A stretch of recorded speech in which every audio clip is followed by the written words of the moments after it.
I've never tried doing this before, and it's on the like super wide angle lens, so it looks like you're staring at us through a crystal ball.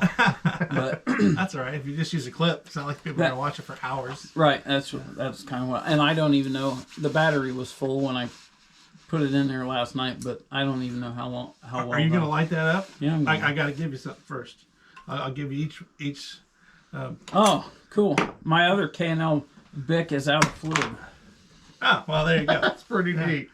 Thank you. Actually, so the other one is I carry it in my pipe bag as a backup. Oh, okay. Sweet. So you got branding down. Yeah, so yeah, they're just Bic lighters, and I've got my guy make vinyl stickers and just wrapped around them. So that's because Mike has a real YouTube channel. I don't know that it's real. It's got a hell of a lot of subscribers on it. How many subscribers do you have now? It's 87,000, something like that. Yeah.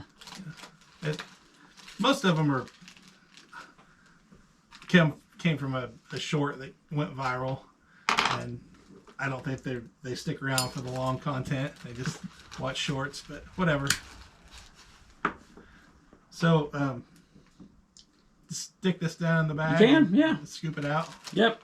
So, yeah, and just kind of let it gravity fill into the bowl. Don't pack it with your thumb or anything. Not yet. Not yet.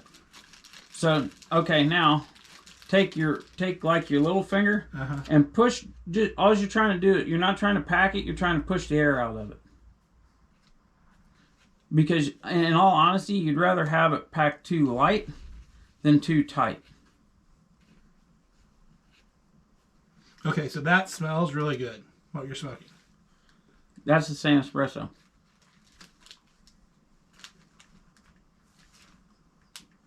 This is one of the few aromatics I've never got tongue bite from.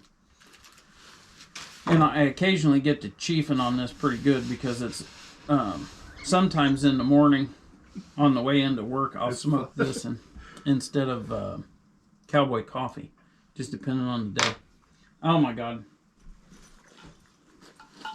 He's killing me. What? Here. Can anybody do anything right? I guess not. I'm a complete rookie at this. I figured a guy that has a YouTube channel would have went and looked at a YouTube video. Holy shit, that's hot. Ooh. Huh? That's ooh. Well, okay, and so when you're lighting it, so what you're doing first is what they call a char light. You're basically trying to char the top of it and get it to form almost like a patty. And it'll actually start to fluff back up. Once that happens, then you will take your tamper, that thing I just threw at you, and you'll use the flat one and just kind of tamp it back down. Once again, you don't want to cram it down in there. You just want to pack it. You might have it packed a little, pass it down here. You might have it a little too loose, and that'll let too much fire go through it. No, you got it all right. So, light. Yep. I'll watch the pro do it. And I'm not taking, I'm sipping on, like, think about, this is going to sound homosexual, but it's kind of like... Then stop. Then stop. Kind of like sucking on that straw over there, trying to, like, sip, like, trying to drink through your straw out of your pop.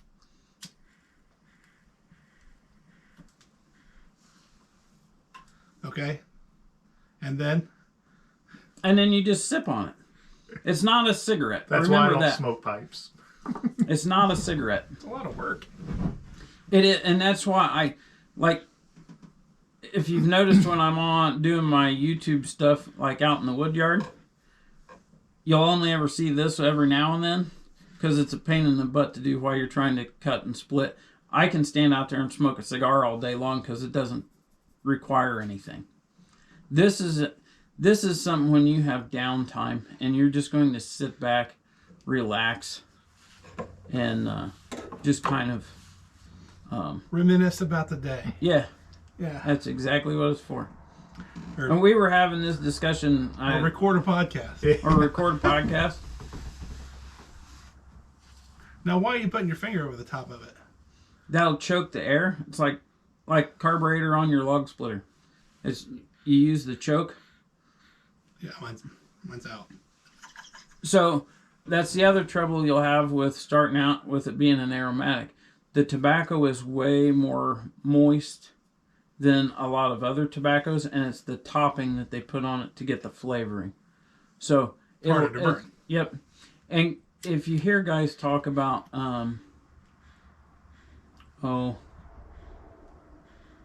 smoking it, and you got to be able to keep it lit the whole time you're smoking it. If you said you've listened to some of the podcasts, Yeah. if you notice, you'll hear my Zippo all the time. Yeah, right. That's especially when we're talking. My pipe goes out. I You don't set it down care. and talking. I don't. You light that thing as many times as you want. I'll have to say that is a little more enjoyable than Captain Black out of this Amazon special. Like, I'm not gonna lie. I was seriously, because I looked at that thing and I was trying to find the country of origin, and I cannot find that anyplace. So, what do you have? 36 or 37 pipes? 35. Do you want 36? No.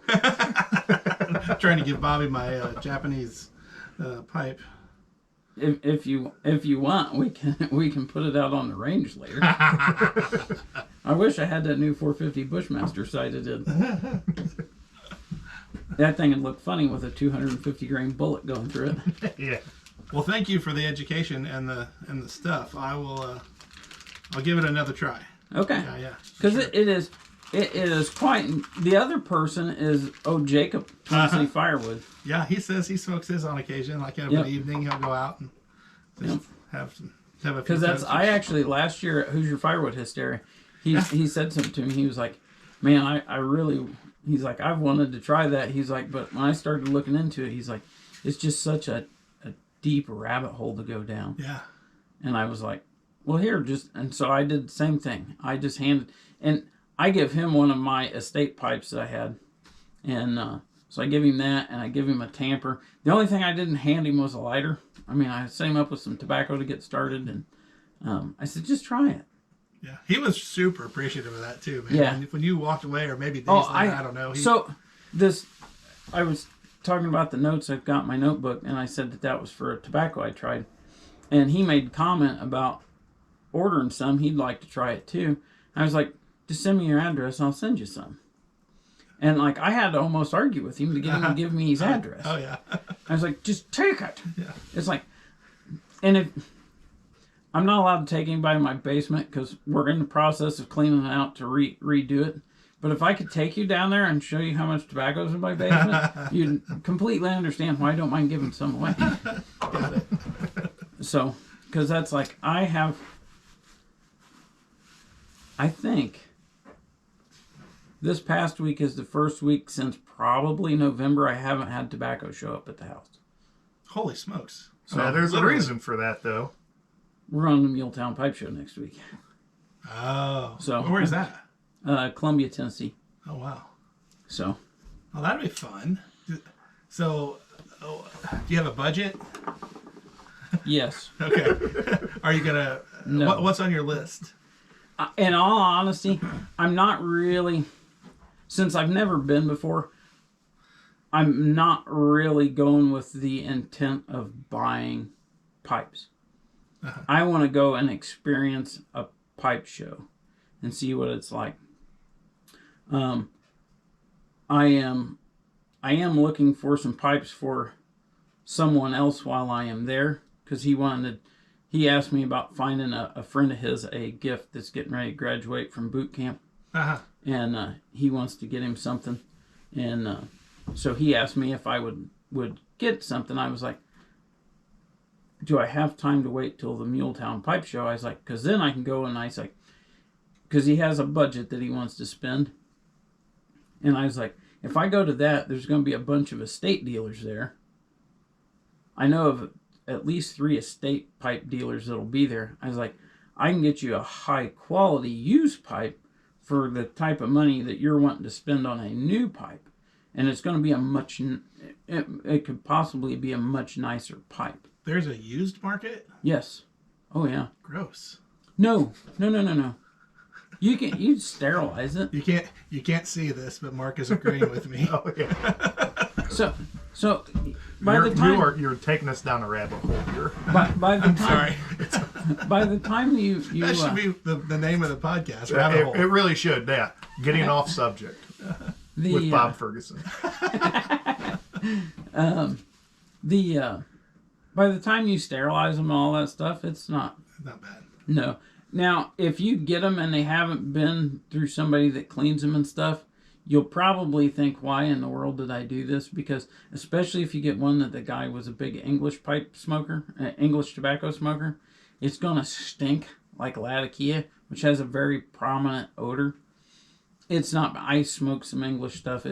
I don't mind it, but sometimes if the only thing that's ever been smoked in it is an English, it's really hard to get past that. If it's an English blend tobacco. does it have to look like the Sherlock Holmes No. pipe, long and swoopy? No, that what you're talking about is a calabash, and that it's really funny because that's one thing that they always picture Sherlock Holmes with, but it's not necessarily a pipe that he smoked. Lots of information here. So, Well, I have a question about the podcast. okay. I'll try to. Oh wait, we're doing a podcast? I'll try to divert here, Mark. I think I'm going to take this whole conversation, just shove it in at the end. So, BS, a BS podcast. Is it Wolfman or is it Bobby Six Guns? Sure. Combination thereof. Okay. All right. And That was why I picked it, because it could go either way. and just so you know, Bobby's been around me enough off air. I curse like a sailor. So it's easy for me to make a YouTube video and edit that out, but to sit here for some time and not be edited, I'm really gonna have to work on it. Just let him fly. Okay. He can earn his keep, or to say beep afterwards. Have a dump button over there. Where you can... Nope. Okay. See, that's the thing, is if I had to sit and like seriously go through and edit this, I would go nuts. Oh yeah, right. Like when we had Ace on, the one thing we knew Ace couldn't say was who he worked for. Who's Ace? I didn't watch that one or listen to that one. Okay, Ace is my oldest and closest, dearest friend. Is it a new one? Because I heard. No, it was like one of the very early Oh, ones. okay. I haven't gone back because the last one I heard was Frank's. Frank getting fired. Yeah, we got rid of Frank. Okay, Yeah. so He's I gone. feel like Frank's not a real person. What? What are you talking? We Frank, fired him. Frank's a real person. Okay, all right. Well, that's an off-air subject. Okay, all right. Okay. But no, so Ace works for the railroad, and the particular railroad he works for, he's not really allowed to say who he works for. I got you. Kind of like Jack. Yeah. Okay? He works for the same railroad as Jack, just a different area. I got you. Well, I thought maybe if we ran out of topics today, people have asked me along the way what I do for a living. And That's actually, I have that in here. okay, and I haven't talked about that, and I thought, Yes. maybe I'll talk about it today. Yeah. So, No, actually, that's the very first question I no asked. kidding. Yes. Oh, good Lord. Because, well, to me, that's the one thing is like, the guys that I've met at Hoosier Firewood Hysteria, like those guys, like I kind of know what they do. Like Todd and Jacob and you know, Rod, you know, I know what all those guys do because we've been someplace in person together. But like there's a ton of people that I talk to through YouTube or Instagram.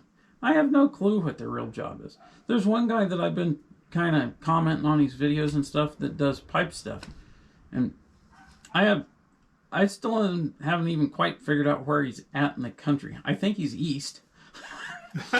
East of here. Yes, but he's in a city, and I think he's in a state that I consider to be a fairly like big cities, and from my understanding, like it takes him some time to drive into town. So I'm like, I'm not sure if I got this figured out You yet. don't or have it not. pinpointed yet, do you? Yeah, and then he was out, drives his truck into this field and starts shooting beer cans. Okay. And I was like, Now I'm really confused. But more interested. Yes, He absolutely. has pipes and guns. Any chance you have a log splitter? Basically, yeah. So I guess we'll go ahead and we'll get started. But welcome to a BS podcast, everyone. Mark is here with me, and we are also hosting a special guest, as we kind of alluded to, I guess it was in the last podcast. And I'm checking to make sure everything's still working again because it makes me nervous now. But we have a gentleman that I met through YouTube here today. We're going to be discussing an upcoming event here in the state of Indiana. And we'll probably even give you some details on that. But I'd like to introduce Mike from KNL Firewood. Hi, Bob. Thanks for having me. Hey, no problem. So, Mike, I actually met through YouTube, at his YouTube channel, and like I said, I got a little list of questions for you, and if you don't mind, we'll get started there because I think this will be an easy way to get it started, as we discussed a little bit ago. Just give us a little bit of your background, what you do. Roughly where you're at. I know from previous guests, if you can't, not necessarily looking for who you work for or anything like that, but get an idea of what you do for a living. Right. Yeah, so it's kind of a long story. I'll shorten it the best I can.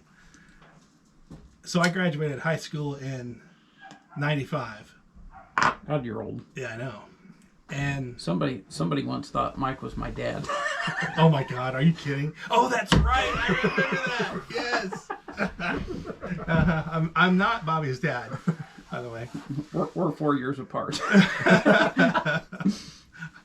So graduated in 95, and I'm telling you this on the podcast because I don't talk about it on my YouTube channel. I'm not gonna talk about it on my YouTube channel. I don't talk about firewood at work, and I don't talk about work on the YouTube channel. Just kind of makes separate it. Separate. But I'll indulge you here a little bit. So 95, I graduate from high school. I go to not a community college. It's IUK. It's Indiana University Kokomo. So it's a satellite campus from IU. I was an average student in high school. Didn't really put any effort in. Got to IUK, which is not really like a college campus. It's more of a high school feel. You know your professors, they know you. So it was an easy transition for me. I did pretty well there. I can't remember if I stayed a semester or a full year, but I did really well. I thought, okay, I'm going to go to Bloomington. I'm going to go to campus. So there was a group of us guys that went down to Bloomington, got a townhouse, and the wheels completely fell off. I excelled socially and not so much academically. I could think of every reason in the book not to go to class. The study habits that I had picked up on in high school, which was pretty minimal, didn't translate over to the Bloomington campus. So I figured out pretty quickly that this is going south and I need to back out. So I came home and thought I wanted to tend bar. So in Kokomo, they were opening Grindstone Charlie's. So I went to love eating at Grindstone Charlie's. I love Grindstone Charlie's, still to this day. So I went in there and said, hey, I want to tend bar. And they're like, oh, yeah, well, we're just opening, put your application in, blah, blah, blah. So I put my application in, and they hired me as a waiter, not as a bartender, but with the idea that I was going to eventually tend bar, which was a great experience, actually. And I've told my kids that before they move on to adulthood, I think they need to work in the food industry as a waiter or waitress. You learn to multitask. You get instant feedback on whether you did a good job or not via your tips or what the people say. You learn so many different skills, people skills.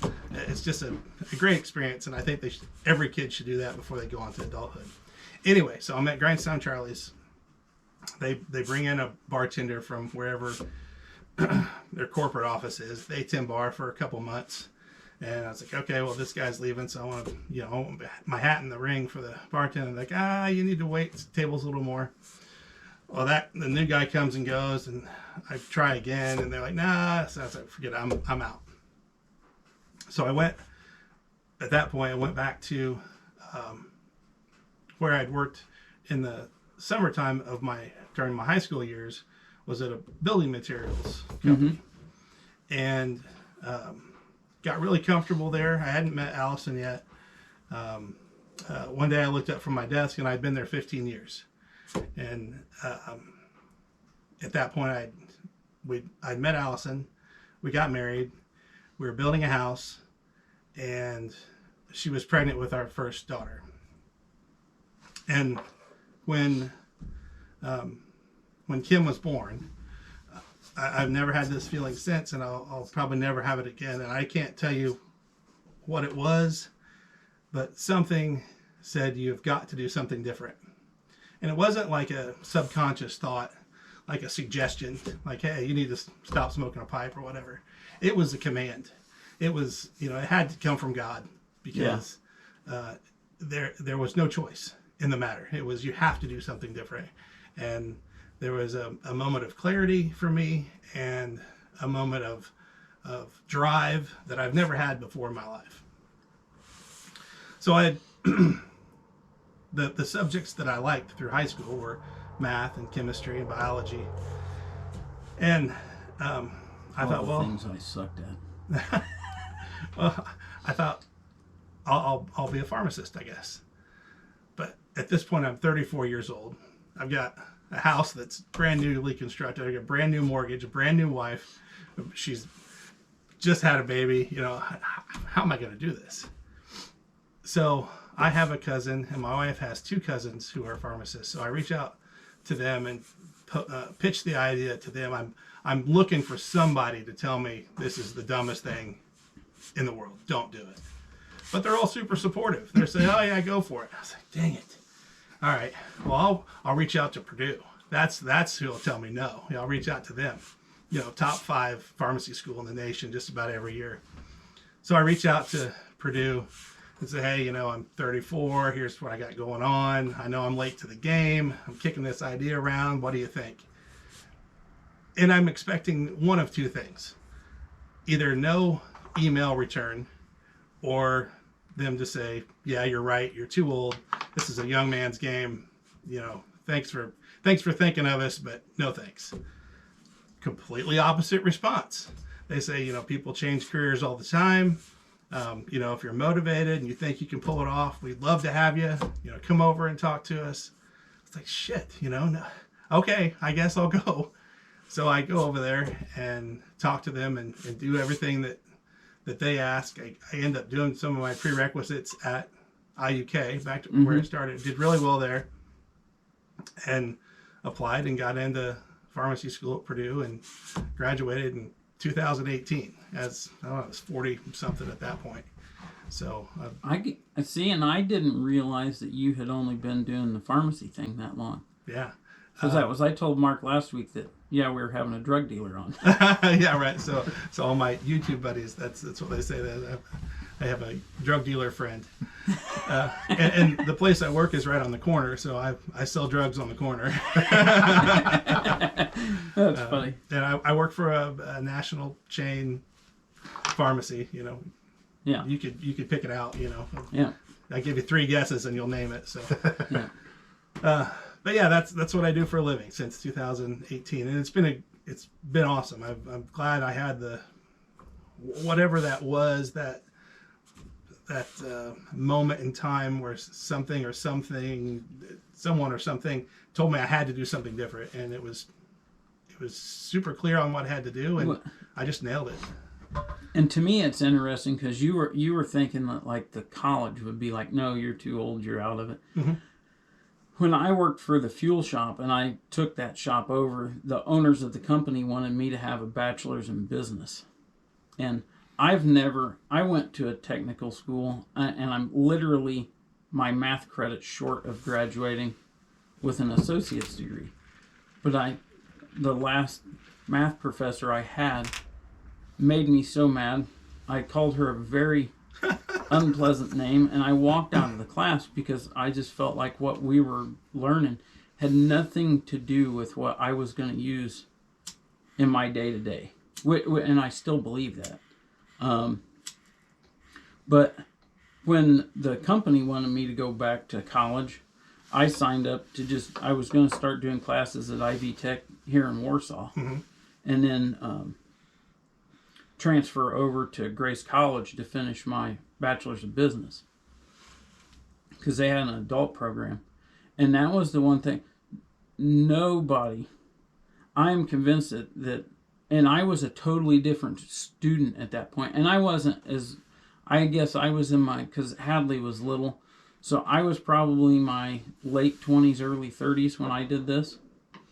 And it was like, to me, I was a totally different student. Absolutely. And because I would go into class and get irritated with the 18, 19-year-old kids. Asking dumb questions. And I just like, I know, me just too. shut up and do what you're supposed to be doing. And so I think, honestly, I think most colleges would prefer to have those people in their 30s show up for two reasons. They're going to do what they're supposed to, and they're either going to go for a semester and bail out.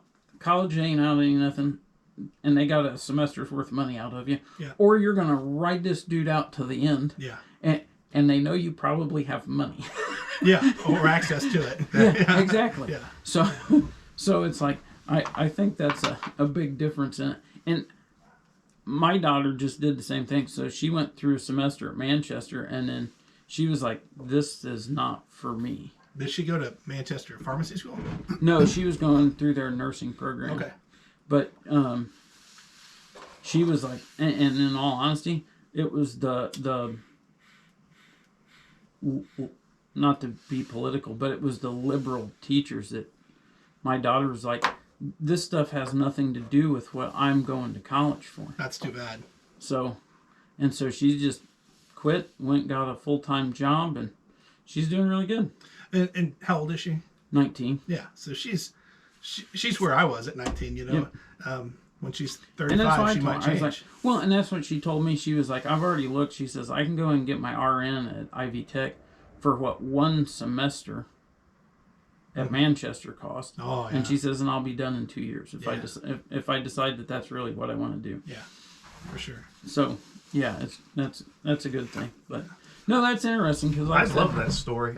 Because you're telling that you are seriously telling the story I'm going through in life right now. Really? Like, not going back to college, but a career change, and that is just, I was kind of dumbfounded, like, holy crap! Are you talking to me? Did Bobby put you up to this? Because no, that's like, I'm getting ready to leave a real stable career to kind of follow my dream and what I want to do, because I don't feel every day like I'm where I should be, and I'm not going to sidetrack us on that, but that's a really cool story. I'm happy I heard that. Yeah, it made waking up this really worth it. Yeah, I mean, I don't know if you've had, God tapping you on the shoulder or whatever it was, if somebody's bugging you and prodding you about it, even if you think it's your subconscious, man, it's worth following at least for a minute. Yeah. See. You're right. Absolutely. Yeah, and to me it was interesting because I just thought you'd always been a pharmacist. Yeah. Way to know your friends, Bob. To be fair, he's always to be fair, you guys really aren't friends. We are friends. No. We are friends. he's always wearing a pair of khaki dockers, so I just assumed he'd always been a pharmacist. Are you kidding me? I have to wear my khakis now because I get made fun of all the time. But I tell you what, I promise you haven't been made fun of as much as my pasty white legs and pair of shorts. Jacob does not let that go. Go buy a pair of nice Dockers. You're going to spend the same amount of money you will with a pair of jeans, and it feels like you have pajamas on. I swear. The problem is I'm the wrong shape, dead serious, to wear Dockers. I look like I'm walking around with a load of crap in my pants. It's awful. Okay, we'll stick with jeans then. Okay. So, but hey, and real quick, and this isn't an advertisement, I just thought this was appropriate for this morning. Mark usually asks me what I'm smoking, what I'm drinking. And We had such a long conversation. I did not want to get us back on that. so I just wanted to point this out. Since Mike's here, I thought my coffee choice was appropriate. Oh yeah. Yeah, pass that down here. I'm smoking Black Rifle. No, you're not smoking. You're not or, smoking this. I'm drinking. He might be smoking it. Who knows? Oh, it's not even open. I'm smoking. Yeah, Yeah, it is. Okay. I'm smoking San Espresso, so it's kind of like coffee too. But I'm drinking Ooh, that's strong. That's Black Rifle Chainsaw Coffee, That's nice. and it's actually pretty good. I actually kind of worried about that on the way here, because I know you're a bourbon or a whiskey drinker. I thought, God, we're not going to be drinking whiskey. No, at we're 8:30 in the not morning, letting are him we? drink anymore during podcasts. Because You ain't got a he choice. starts getting that look in his eye like he's going to try to wrestle me or something. And I got news for you. You don't know how much Irish whiskey's in the bottom of that cup, anyways. I do know. It's Halfway through the podcast, you get a lot more loud. It's Saturday. I'm allowed to start drinking whatever time I want. Your house, man. And besides that, after 36 hours without food, I'm going to grant myself whatever I want today. 36 hours? Why'd you go that long without food? So, Trying to kill yourself? Here we go. no, I'm It was a short version. I'm not Catholic, but I wanted to try and fast for during Lent this year. I have in the past year have really been trying to get back into my faith, and I just thought it was a good exercise. So yeah, I ate. We had supper Thursday night at like 7, and then I ate at 6:30 this morning. Was the first time I had food again. I think you're getting ready for some exercise on Monday, aren't you? Oh yeah, What's happening Monday? I'll be ready to go back to the gym on Monday. Oh, no. It's Monday, St. Patrick's Day? Oh, don't even get me started on this. Isn't this? See, I Mark, don't know what Mark that grew is. up Catholic, and I always give him guff Uh-huh. because of St. Patrick's Day. Run the snakes on Ireland. You know what the snakes in Ireland were? No. Protestants. Ah, okay. I'm Protestant, he's Catholic, Oh, so gosh. I always give him crap. Hammering heads. No, see, that's one thing that comes up I've noticed a lot on some of the channels I watch is there's a bunch of guys that are like, why does everybody hate the Catholics? It's like, it's not. But if you ever listen to the way the Catholics talk to Protestants, a lot of them just think we're dirtbags. And it's like, sorry. I mean, you Mm-hmm. guys and Lutherans. Catholic length. All the sin and half the guilt. I thought that was Methodist. No, those are Lutherans. I think you could probably label anybody with that. Yeah. But So anyways, back on track here. Back on track. So my next question is, like we were saying, you have a YouTube channel. So how did you get into the whole firewood and YouTube?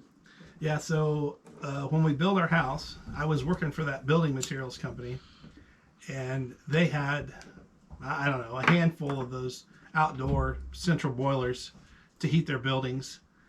And when I was building the house, the owner said, you ought to put one of those in your house. I thought, yeah, it's a pretty good idea. It's like, we got access to all this wood, you could have, just put a boiler in and go to town. So I put the boiler in, and where we built was kind of wooded, so I had some wood available from that, plus from work. And Can I butt in real quick? yeah, That woods that's along your wood yard. So is that wood yours? yes, Okay. yeah. So I kind of was getting some from my house and some from work, and along the way somewhere I found it really enjoyable to cut and split wood. And it was like any other, I suppose, addiction or hobby. It just kind of went crazy. And during right around COVID, I'm not going to say it was a COVID year, but right around there sometime, it was a pretty mild winter, and I had a bunch of extra firewood. And I thought, well, I'll try and sell it. And about that time, I'd also started watching YouTube. And I guess Hometown Acres was probably the first one that I watched that had a commercial type log splitter. And I thought, oh man, I gotta get one of those. That's fast, So the addiction started. Yeah. I sold what little firewood. I thought I had a bunch, but it turned out to be not very much. But I sold it pretty quickly. Within a couple weeks, it was all gone. Mm-hmm. And I thought, wow, there's something to this. And so then I start looking at bigger and faster log splitters, and new attachments and new chainsaws, and I mean, the snowball just keeps rolling, you know. So here I am now I'm not the only one. with a YouTube channel, cutting and splitting firewood, and I love it. It's a lot of fun. I don't go to the gym. I don't go. And quite the log splitter setup. Yeah, I've got some log splitters, but I don't go to the gym. I don't go to the bar.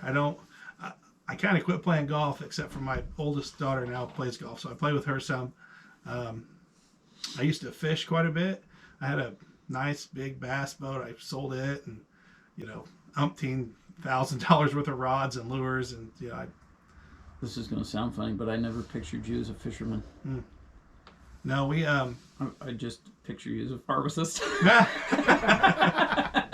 So and I still am into guns there for a while, buying guns, and I've got a range at the house, and so I don't know, but I've kind of quit doing that since the firewood came along. So I don't know, it's just kind of consumed me, I suppose. We still heat with wood at the house, so that's nice. It kind of feels like free wood or free heat. Right. I'm producing it, plus we're selling some, plus we're doing the YouTube thing. I don't know. So Mark has a boiler, and that's where all my junk goes. Oh, okay. All right. Good. And he doesn't tear as long as a bird. What kind do you have? Woodmaster. Oh yeah, it's a good one. Yeah. Yeah. Oh no, there's been 1 year in my life that we've not had wood heat since I was born, and that was like the first year we moved into our lake house. Okay. We put a Dutch West in, the following year. Beautiful stove. Yeah. I remember. Oh that. yeah. But yeah, Our house is like 72 degrees right now. And So, do you heat your house in like a barn or anything, or just I the heat house? my house, my barn, the hot water in my barn, the hot water in my house. Yep, So I'm with you. Yeah. it's I don't know. I just couldn't pay a gas company anymore. Yeah. And you're burning year round now, right? Yeah, we burn year round. Okay. Yeah, we could not have hot water. Do what? We couldn't have hot water without the heat. Okay. Well, sorry. I get away from the microphone. I Yeah. do. Sorry, Yeah. I'm hand signaling here because I couldn't hear Mark. No, that's fine. And someday, when the basement gets done, the idea is to move this into the basement. Uh-huh. So we have a little Wait. more What? setup. Can you smoke in the basement? I can smoke a pipe in the basement. Okay, that's okay. My agreement with the missus is no cigars and no English blends, because my wife does not like the smell of Latakia. Uh-huh. So and I'm good with that. Yeah. Give and take, man. Give and take. Yep. And I told her, like, I'll smoke in the basement now, but generally I only smoke stuff I know she likes the smell of. Right. Like the pumpkin spice and the apple cinnamon. No, because I don't do Only in the fall when it's about that time at the only- Starbucks. Potpourri. like that cowboy coffee that I give you in the bag that you said smelled like chewing tobacco. Uh-huh. It actually has a very pleasant room note, and it's a non-aromatic. A lot of folks, I've heard several people say that they thought it was topped or something, and I'm not sure that it is, but like that, she likes the smell of that. But the other thing is, when we finish the basement, I'm going to put a rabbit air filtration system in the basement too. Yeah. So, but let's see. So you kind of said that you started your YouTube channel around COVID time. Is that right? Yep. And I started KNL Firewood. It's K is for my daughter Kim, and L is for my other daughter Lily. So KNL. And I thought KNL. Well, it's the letters KNL. Okay. It's kind of the hillbilly version. Yeah. Kim and Trucks Lily. with the Z. Yeah. So I thought, if I could start this little business and maybe attach YouTube to it and put their initials with it, they'd think it would be cool. Maybe get them out of the house and off the iPad. Yep. Which worked for about 42 seconds. And then it was the shiny new toy that wore off pretty quickly. I know that feeling. Yeah, and it's just me now. However, Just say your wife comes out and helps every now and then. she does, and the kids have been better at it as they have gotten older. We're actually trying to pay for a class trip of Kim's through the firewood money, so she's helping a little bit there. I'm trying to get her to understand how to Where's the class trip? France. Cool. Oh, Yeah. We did like a 10-day trip. Or I think longer. I think it's just 7. I think. Okay. I don't know exactly. Because we did, we sent Hadley on one, Yeah. and it was Ireland and England. Oh, that's cool. And it was, I think it was 10 days because they were like 5 days in Ireland and 5 days in the UK. Ah, So sweet. And what a great experience. Yes. And, you know, they may never have that opportunity again. no, and it was a lot of money, but I've told a lot of people when they've looked at us and they're like kind of shocked that we sent Hadley on a trip like that. I was like, it sounds like a lot of money, but go and look, see how much it cost you. Yeah, Not you bet. doing one of these school trips. It Oh, would have yeah. been double. Oh, yeah, easy. Easy. And it was like, I basically paid for the trip, and then I don't remember, they only told them they needed like a couple $100 spending money, and I think we wound up giving Hadley like around $500 to take just, and I didn't give it to her all at once, because her account is linked to mine, her checking account is linked to my checking account. So I says, here's this much in cash, and I says, when you get over there, I was like, if you need more money, I'll send you more money. Mm-hmm. And so that's what we wound up doing. That because I was worried about her carrying a whole bunch of cash on her. Yeah, yeah, You know, she was 16 at the time. yeah. So, but yeah, no, that's cool. I'm glad. Let's see. And then Lily, she's expressed a little bit of interest in working in the wood yard this summer, as long as she can drive the tractor and it's sunny enough for her to get a suntan. So I might get her out there a few times. Well, and I think that's good, and especially, and I'm not saying you got to do this, and hopefully your kids don't hear what I say. So, but if you can do that, and they can make a little off of some of the work they're doing, because that's before Hadley was old enough to work. You know, she was wanting stuff, and I told her, I was like, I'm not just gonna hand you money because you'll never respect it. I was like, but if you want to do stuff, because you know we own a little bit of property. There's quite a bit of mowing and stuff around here to do. So I told her if she would mow, I said, I'll pay you. I was like, now, I'm not saying you can screw around, but I'll pay you $10 an hour to mow. Because I know here, the first time you mow on the zero turn, it'll probably take you 2.5 hours.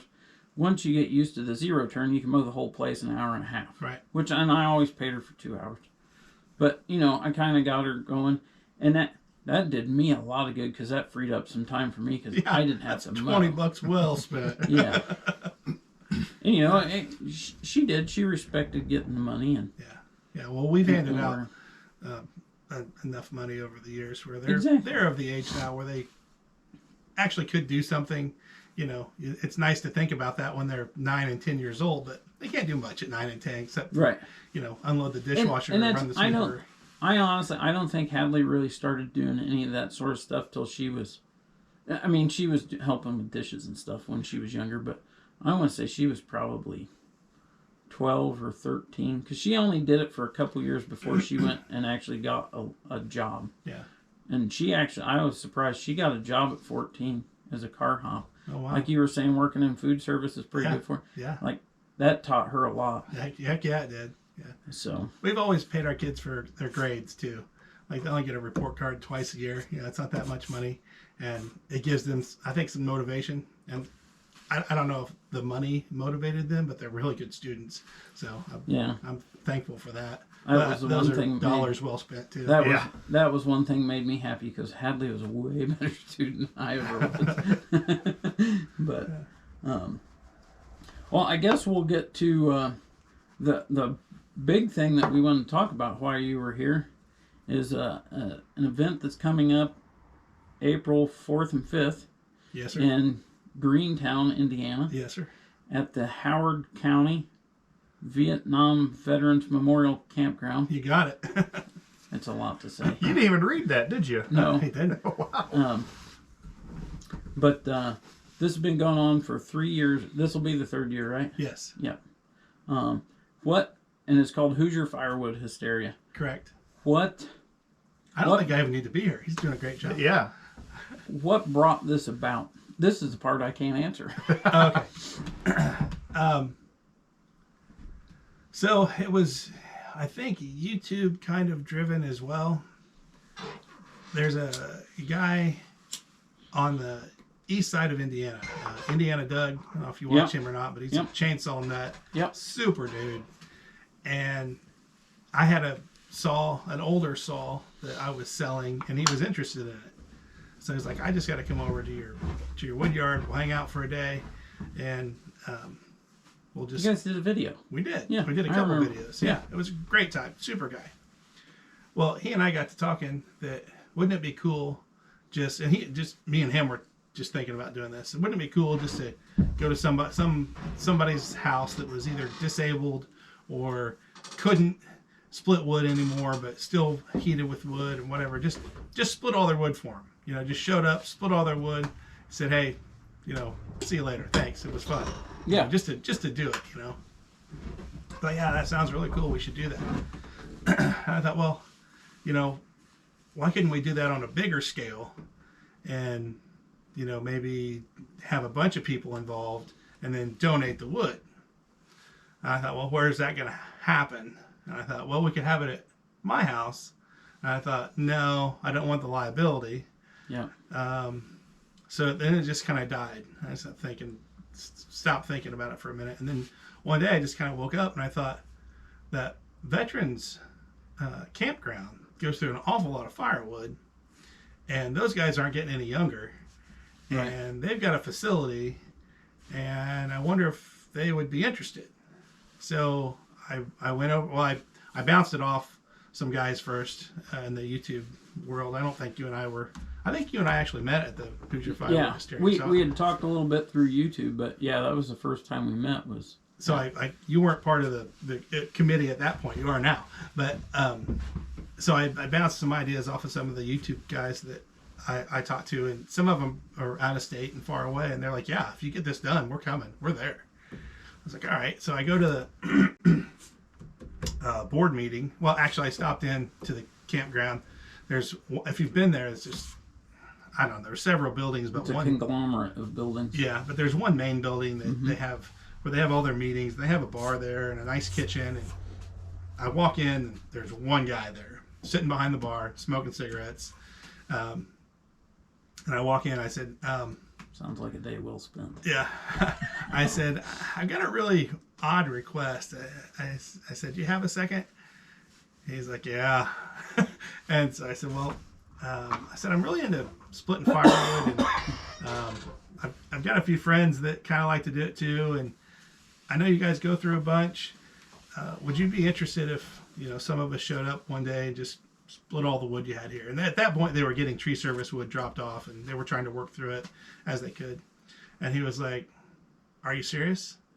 I was like, yeah, I'm serious. He's like, have you seen all the wood we have out there? I said, yeah. And it was a mess. Yeah. I said, yeah, I think we can do it. Well, how long do you think it'll take you? Maybe a day. He's like, come on. I was like, well, I said, I think I can round enough guys up to help. They've got some pretty big equipment. He's like, all right. He said, well, if you're serious, he said, I'm the president of the campground. He said, I'll take it to the board and see what they say. Of course, they were all like, yeah, heck yeah, if somebody wants to come in here and volunteer and do all this. So that's, I guess, how it started. They said, go for it. And I just started calling people and saying, hey, this is when it's going to be. And I think I advertised it a little bit the first year on YouTube, and had a great turnout the first year, and had even better turnout the second year. Have people come really from all over the country. I mean, I was going to say, last year we had a guy drove from Washington or Oregon. I'm not sure. Somewhere right One up there. or the other, yeah. Yeah. Drove across country. Drove across the country. Pulling a trailer full of chainsaws. Behind a Prius. Yes. Yeah, he came all the way across. A great guy, too, if you get to talk to him. He's super knowledgeable. Really nice fella. He knows his saws like no other. Yeah, he's real smart with mechanical things. Yeah. Dale comes all the way from North Carolina. There's another guy that comes from that had the super split. He came from North Carolina. And then Al comes from Minnesota. Al comes from Minnesota. Jack comes from Pennsylvania. Shibe was there from Pennsylvania. Yep. Lots of people from Indiana and Ohio, Michigan, Yep. Tennessee, Kentucky. I don't know. Yeah, really from Canada. I mean, Easton Maid was there. Yeah. Has been there. Wolf Ridge was there last year. Wolf Ridge, they're from Wisconsin. Tony's from Wisconsin. Chris from Wisconsin. Yep. Jeremiah from Wisconsin. Yep. Todd from Illinois and Rod from Illinois. So I don't know, like the list goes on and on and on. Yep. There's lots and lots of people there. So if you're listening and you want to be part of it, Where are the Millers from? oh, Are they I Iowa? kind of feel like Illinois. Is it Illinois? think I know so. it's out that direction. Do they listen to the podcast? Do they make I have comments? no idea. Okay, if you're listening, Ted, where are you from? Yeah. we don't remember. Yeah. But anyway, yeah, lots and lots and lots. Oh, McCamey. I'm forgetting people, but Yeah. East Tennessee. yeah, lots and lots and lots of people, and lots of great people, and we're all doing it and giving everything back to the veterans. Yeah. You know, I mean, And we've had a lot of great sponsors. Easton Maid and Wolf Ridge and yeah. Logrite. The other one, Log Ox. Log Ox. Yep. This year, Split, in addition to the ones that we've already mentioned, Split Fire is going to be there this year. Cool. Thumb Trailer Yeah. out of Michigan. They sell those in and in trailers that everybody's driving or pulling. They're coming. Well, and then last year, Heath and Rachel they had their Dyna wood processor. They drug down from Michigan. They're not going to bring that this year. Rachel's on spring break with one of their kids, so it's just Heath by himself. I'm not sure he's going to come. But they're not going to bring that Dyna if they do come. Easton Maid's going to bring their new Evo processor. Cool. So we'll get to run that. And then it's different than any other show that you maybe have been to, like Paul Bunyan or any of the others. This is a working show. You know, everybody kind of puts their gloves on and gets after it. Yeah, there's chainsaws running. You can run pretty much any log splitter you can imagine. That's what I was going to say. It's great if you're in the market for a new chainsaw or a new log splitter, because you can run any of these. Like at the shows, you go up and say, oh, that 37D looks cool. Show me how that runs. And they'll run one or two logs through it or rounds through it, and that's all you get to see. Yeah, Where this one, you'll get to watch the guy at the Husqvarna booth run a 592. Yeah, no, you can actually put your hands on one and run it. Yep. And do whatever you want with it. Really, it's a real unique show and a lot of fun. It's a great time. Yeah. And then the campground itself, they put on lunch for us, and they put on one heck of a spread. Yeah. I mean, they got to have 6 or 8 tables worth of food laid out, because it's usually in an L shape in that. It's like those white tables you see at Costco or whatever. Yeah. The folding tables, they're huge, and there's probably 6 or 8 or 10 of them. I don't know. Yeah. There's main course, side dishes, desserts. I mean, there's just a heck of a spread. Yeah, you got to come this year, Mark. Yeah, I'll actually be in Florida. Oh, that's no excuse. Yeah, I know. We have people coming from Florida. So I'll probably drive right by it. Heading there. No, honestly, he thinks he's got to go scuba diving or something. Yeah, if you're in town, maybe for next year, so you definitely make time to do it. I feel as though I've watched this thing evolve just through Bob, from him going, and how far are you going to take it? I mean, is it you going to let this get bigger and bigger until it's Paul Bunyan size, or? I don't think so. Okay. So this year I kind of recruited a small committee of people. Bob's part of that. I've not been very helpful, but. And well, you have been more than maybe you think. But for some reason, I feel still like it's on my mind every day of the year leading up to it. So I want to, if it's going to get much bigger, I have to let go of some of that and let somebody else maybe take the lead. Yeah. And I could still be a part of it. And I don't know. And in all honesty, I don't think you'd want it to get much more than what it is. Because to me, I think it'd almost lose its appeal. Because like if even if it just doubled in, which I think last year it almost did double in size, did it not? Yeah. So it almost doubled last year. And I think if it doubled in size again, the work would get done a lot faster, and we'd probably have more time to hang out and chit chat. But I think at some point, because of the type of show it is, the safety aspect's going to get. There's not enough people keeping an eye on things. Yeah. Because that's like last year, I probably only cut for. I bet out of Saturday or Friday and Saturday, I probably only cut and split for maybe an hour and a half tops. Yeah. Same. And I was basically kind of. Mike would say, hey, I get these guys to move this stuff, and I'd go and kind of organize some people and say, hey, we need to do this or do that so we can get these trailers moved around. And I think even if it only doubled in size again, I think it would almost lose its appeal. Yeah, Okay. you might be right. But you're right. Me and you and Jenin and Jacob and Aaron and whoever else we could recruit. Jay, because Jay was helping out a lot. Oh, yeah. He had his He's kids coming there. again this year, too. Yeah, of course, Jay, yeah, he was on his kids here the whole time. But yeah, it takes a lot of hands just to kind of coordinate it and keep it safe. Yeah. So, whereas the first year I was there, man, I ran a chainsaw probably 6 hours on Saturday. I mean, your back still hurts.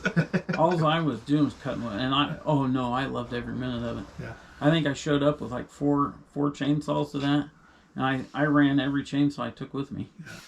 So if there's some people that might not have chainsaws or log splitters, and they're really just kind of curious on seeing the whole wood process happening, like, are they welcome to come? Yeah, Absolutely. absolutely. Okay. People showed up last year that have no interest outside of just seeing what was going on. Yeah. We literally have had people show up and they just sit in lawn chairs and watch us work. My mom will come and just sit and watch. Yeah. Yeah. Just I'll let my mom come. You guys will get a lot more done. She can bark orders out all day long on that stuff. She worked at a Catholic school. She knows how to bark orders. Have you guys ever thought about getting like the local schools FFA or anything involved to maybe take some of that load of safety officer or like logistics away? just this year, and it's probably just been about a month ago.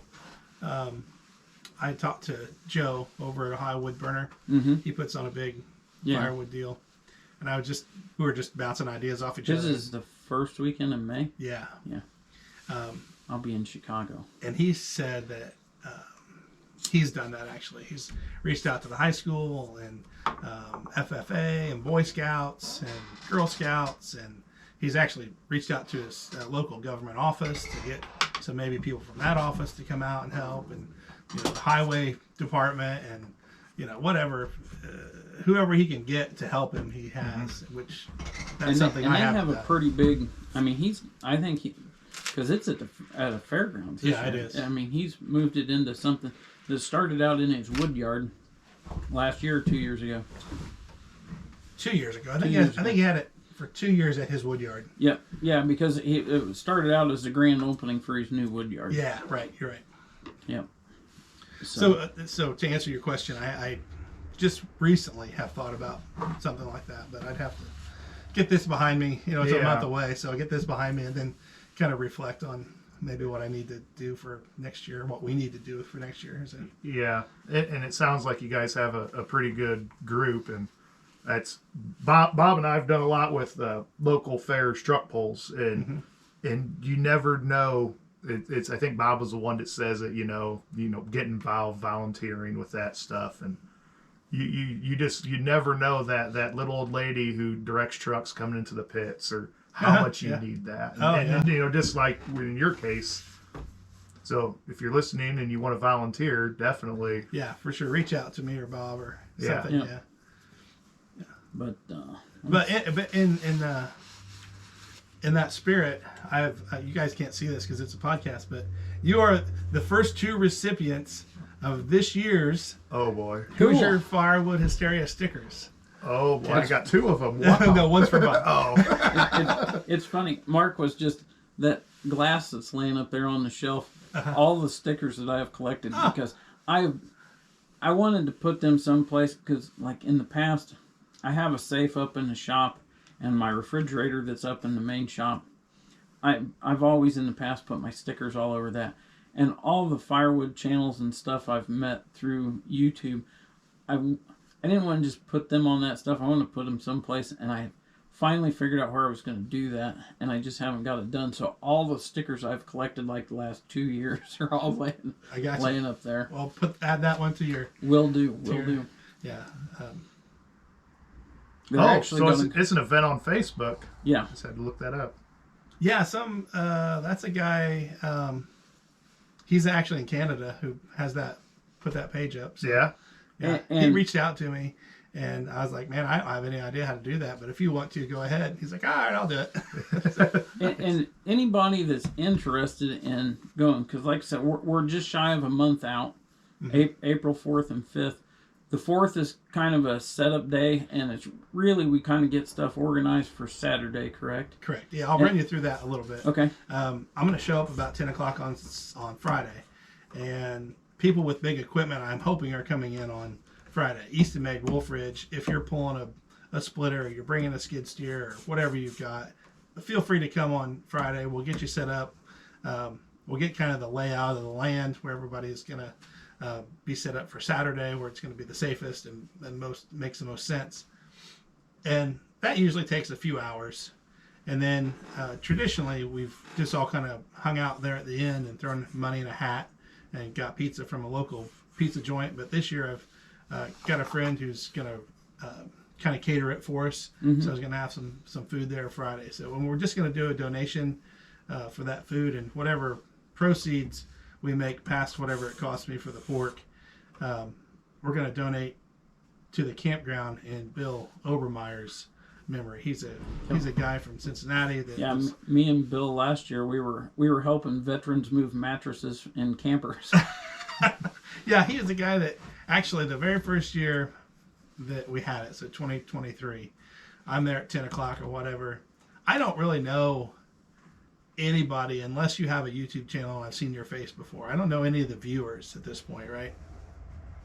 So this guy pulls in with the trailer, and he's got a four-wheeler and a splitter on his trailer, and he walks up to me and he says, "Hey Mike, how you doing?" I was like, "Hey, how you doing, buddy?" Because I know who he is. And he's like, "Hey, I'm Obi, I'm Bill Overmar." I was like, "Oh, Bill," So he was the first guy there in 23. He was probably the first guy there in 2024. Super excited to be part of it, and super helpful. Great guy. And yeah, he probably one of year. the best known names in the firewood community on YouTube was Obi. Without a YouTube channel. Yeah, and he had no YouTube channel. Yeah. But like, he watched everybody's videos and commented, and never had a bad thing to say. No. It was always real positive. We'll miss him for sure. Yeah, absolutely. In any event, we're going to hopefully donate some money back to the campground in his name. Thought that'd be nice. For him. So that'll be Friday. And then y'all can go to your hotels or whatever Friday night, get a good night's sleep, and then Saturday morning we'll try to get started around 9, and then we'll have lunch. I think they're shooting for around 2 o'clock for lunch. So okay. If we get started at 9 or 10, we'll work for a few hours, go feed our face, and come back and hopefully finish up.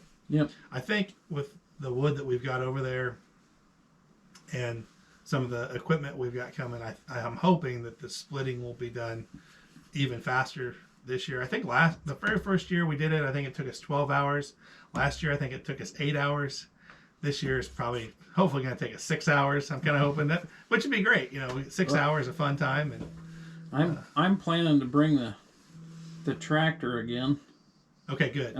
As long as I get pinion bearings put in my truck. Well, I'll have. If not, I'll steal Mark's truck while he's in Florida.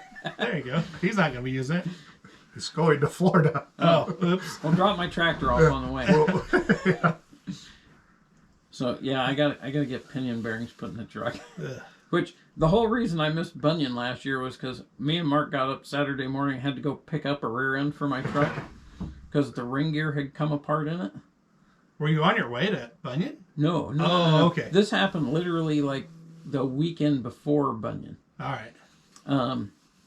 And I'd spent all week hunting for a rear end, and I finally found one because mine apparently has a weird ratio for those trucks. And since it's 4-wheel drive, I have to get a specific gear ratio. Right. And if I just buy the stuff, it's like, to fix it, it's 2 or 3 times what I can buy a used rear end for. And I finally found a used rear end, but I needed Mark's truck so I could haul the rear end home. So we got up Saturday and drove and tore a rear end out of a truck, drug it home, and then I put a rear end in my truck Paul Bunyan weekend. And then I made it through the winter, and the pinion bearings in the used rear end went out. So, bummer. Yeah, it's part of it. Yeah. That's the life of a mechanic. Your crap's always broke. But one thing I've never thought to ask you, you made comment about the hotels there in Kokomo, which is the closest place to, and it's 5-10 miles. It's not very far in. I think it's a 10 or 12-minute drive. Yeah, I was gonna say, because we a bunch of us met in Kokomo for breakfast last year. Yeah. Because I stayed at the campground last year. I'll probably stay in a hotel this year. Right there where we had breakfast. Yep. All those hotels are like right there in that parking lot. Yep. They're all right there together.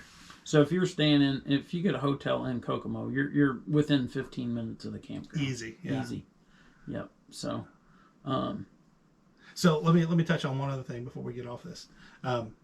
If you go to our website, knlfirewood.com. That's where I was getting ready to go. There's a list of hotels there that are real close, are the closest ones. And they probably range in dollars from cheap to expensive. You pick whatever one you like. I'm not personally recommending any of them because I've not stayed at any of them, but I would have my picks if I were staying in Kokomo. But there's also a sign-up sheet, electronic sign-up sheet on our website. If you go to the events tab, and then the first link in that events tab is a sign-up form. Click on that for me, sign up, tell me you're coming, and there's also a place there to say if you're bringing any equipment. So that tells me who's coming and what equipment you're bringing, and that'll also tell me how much food we need to make on Friday and Saturday. So please sign up. And that's also kind of the event waiver, is it not? It's not. Okay. They have waivers there that we'll probably have to sign Saturday morning. Yep. Just insurance reasons. Yeah, I just couldn't remember what that was last year. Because I remember the first year we didn't have a sign-up sheet pre the event. Mm-hmm. And then we just did something that morning, but I couldn't remember exactly what we did last year. That's actually a pretty good idea. I should probably incorporate that to the sign-up sheet. Yeah, because then that could be...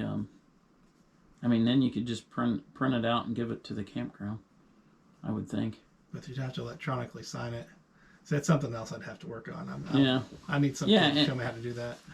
Trust me, I understand completely. Yeah. You should have seen me trying to get a podcast on that. my kid wound up doing most of it. It was ridiculous. But, no, I know I am really looking forward to it. Hoosier Firewood Hysteria is one of those events now. I just know I'm going to go. It's I just have a lot of fun, and it's great hanging out with everybody that's there. Because that was that was the first time I met you, Jenin from 765 guys. Tony from Tony's Cool Tools, and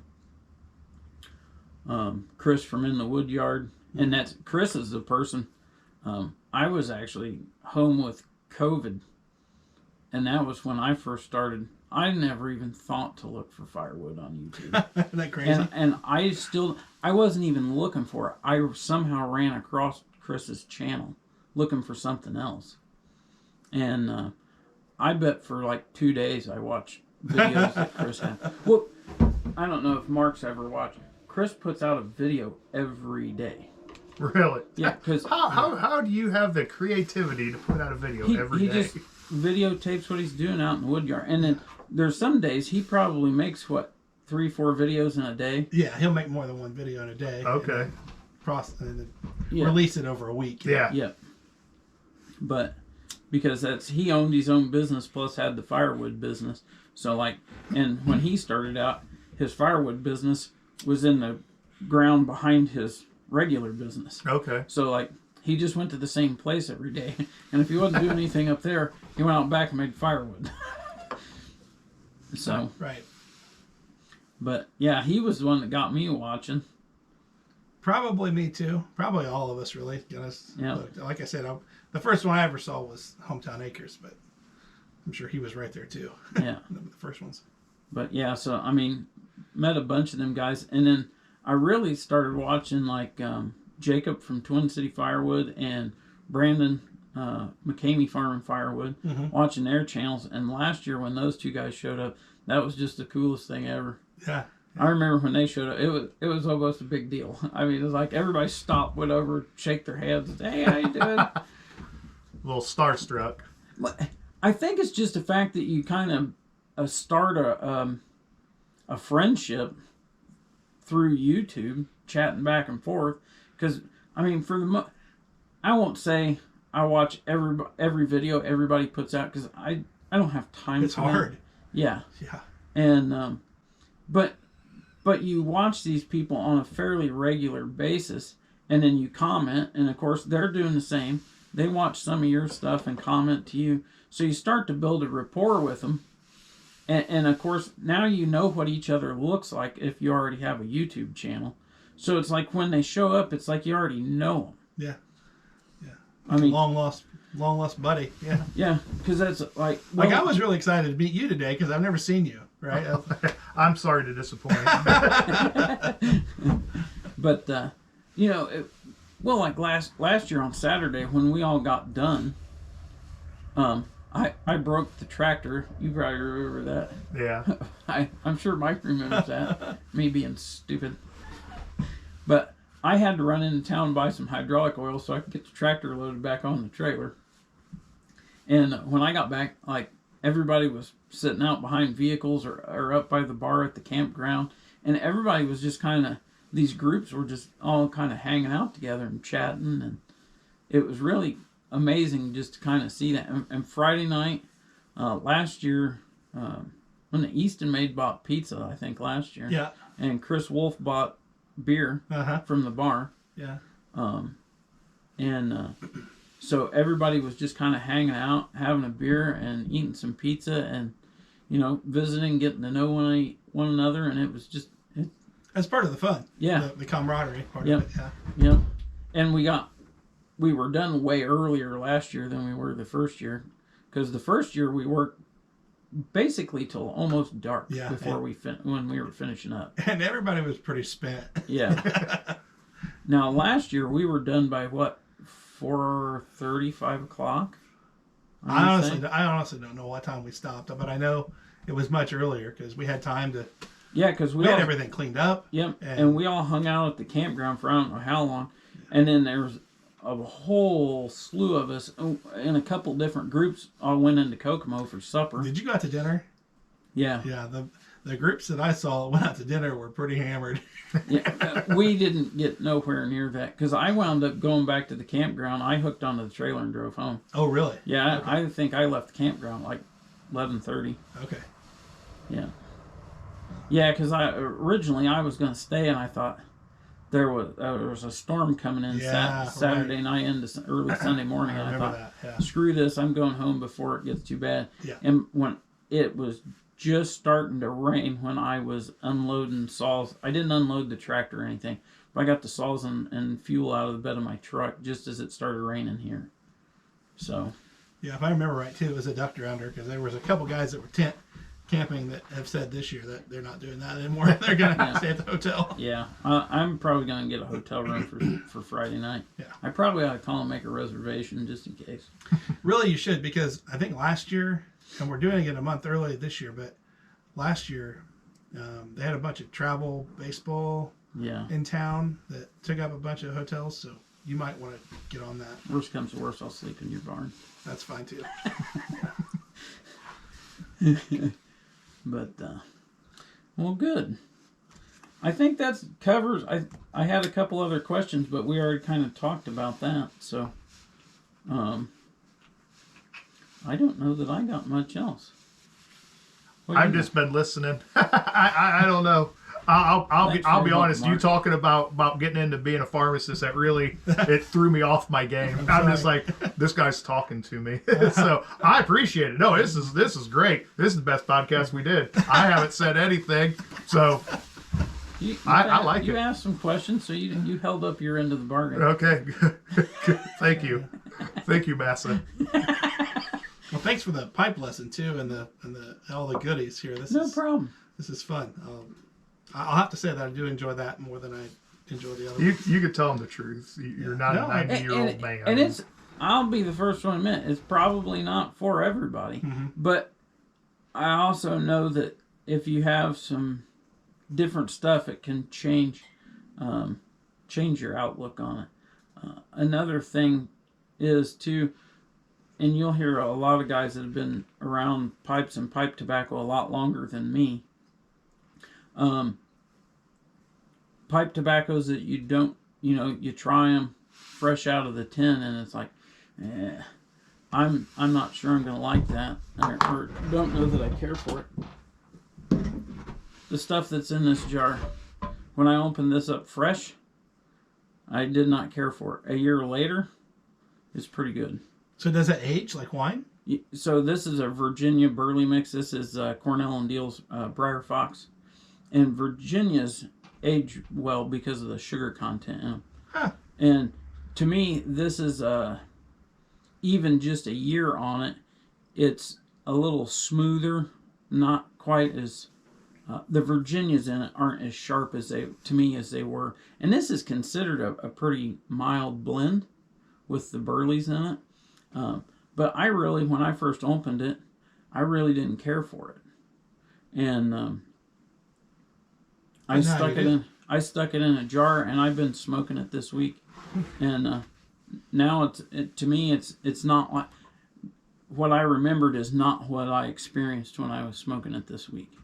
So, and now I'll probably, in all honesty, I'll probably buy a half a dozen tins of this and stick it in my cellar. So, yeah, to age out for a rainy day. Yeah, yeah. But so yeah, it's just one of them things that you kind of experiment with. There's a guy that I've been watching here and there on YouTube. I'm not sure how old of a guy that he is, but I know he talked in some of his videos where he smoked a pipe like, I think he said like 30 years ago. And he says he enjoyed it, but he's like, just at the time, it just wasn't something he, wasn't the right fit at the time. And now he's like really into it. Huh. So just, he matured in his hobbies. Yeah. Yeah. So it's just one of them things. I think it's like tobacco's addictive or something. It's not addictive. I think it's the nicotine that's addictive, not the tobacco. So do you know anybody that can't go a day without eating a tomato? Because the tomato has nicotine in it. Does it have as much nicotine as a tobacco leaf? Not as much, but it's the next, like a green tomato is like the next closest thing, I think. And like all nightshades have nicotine in them. You're about to get in an argument with Google. Yeah, because I'm going to believe Google. Oh yeah, liberal media. And yes, occasionally we try to start fights. Hey, I'm not even drinking. But no, it's, that's the thing. There's I've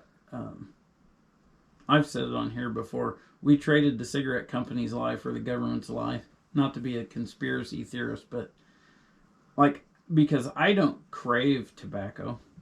I enjoy the taste of it.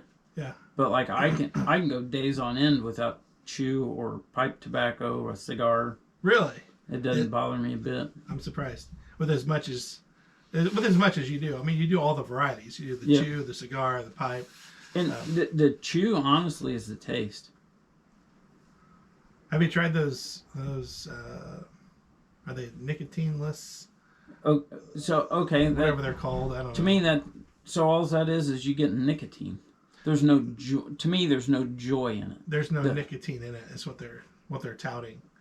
The little pouches with no nicotine. Oh, see, I'm thinking that because a bunch of the guys I work with, especially the truck drivers, they do them Zins that are the nicotine pouches. Yeah. Kotex coated Copenhagen. Yep. My dad always called it. Yep. But it's like, I don't know. To me, it's like vaping. To me, the part that I like is the flavor of the tobacco. Okay.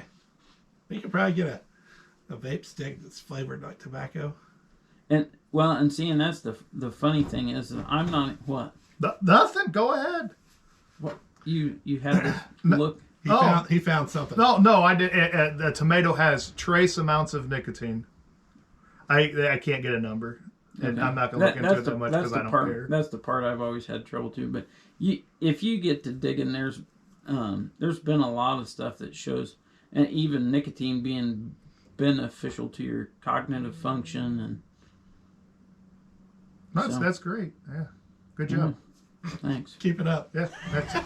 All right, let's wrap this up. Wrap it up. All right. Well, we appreciate everybody listening. Mike, we thank you for coming and chatting with us. Definitely, yes. Thank you for that story. I'm ready to rush home and tell my wife, Mike, I'm quitting Monday. Monday, I'm going into work and quitting. But just as long as if it falls apart, you can't be calling me like, "Hey, man, your story was BS." This is all on you, brother. So I got 2 houses and 2 kids. So if this falls apart, like we're moving in. Okay. How long of a drive was it for you? Long drive, hour and a half. That's not a long drive. Well, that's for me. Oh, for Pete's sake.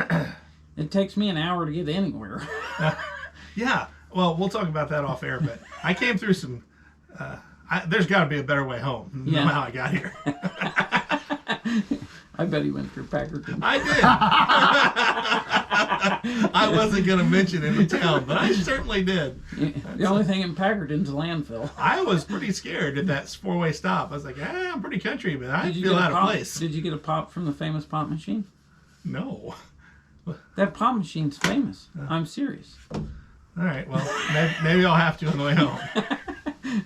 All right. We appreciate everybody listening. Again, Mike, we thank you for coming and hanging out with us. You bet. We hope to see some of you folks at the 2025 Hoosier Firewood Hysteria in Greentown, Indiana.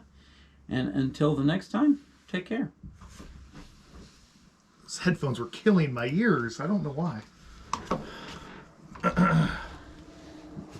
Yeah, you start telling that story. I'm like, I about looked at Bob like, are you fucking with me here?